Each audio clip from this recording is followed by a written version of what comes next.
For decades, St Mary's Church in the town of Ipswich silently decayed. Built in 1450, 100 years before the birth of Shakespeare, it was only spared the bulldozer after conservationists and $4.5 million of funding breathed new life into this sacred space. It will soon reopen as a centre helping people with mental health problems. We all need community, we all need emotional engagement, and we can derive that in different ways, heritage being one of them. And by coming here, you can get a sense of how our lives are intertwined with the people and places of the past. In the last 50 years, Church of England attendance has plummeted. Only 1.5% of the population go to Anglican services. The declines raise some serious questions about what to do with hundreds of historic buildings that are no longer regularly in use.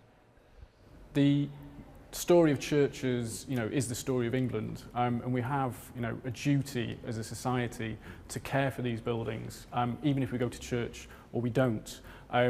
These are really, really important community buildings, and if we let them wither and die, I think we're going to feel much poorer as a society. As night falls,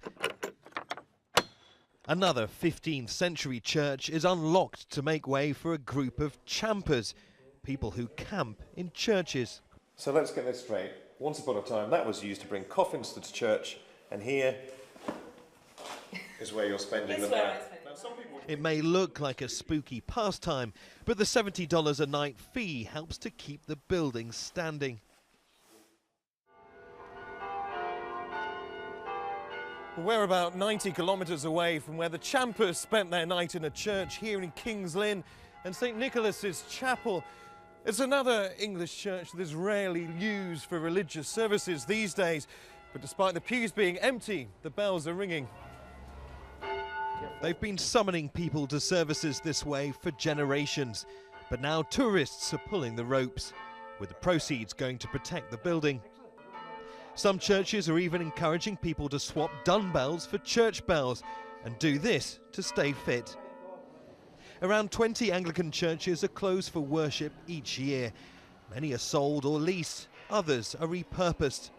But as beliefs and traditions change, it's hoped these historic landmarks will remain the focus of active community life for years to come. Niamh Barker, Al Jazeera in South East England.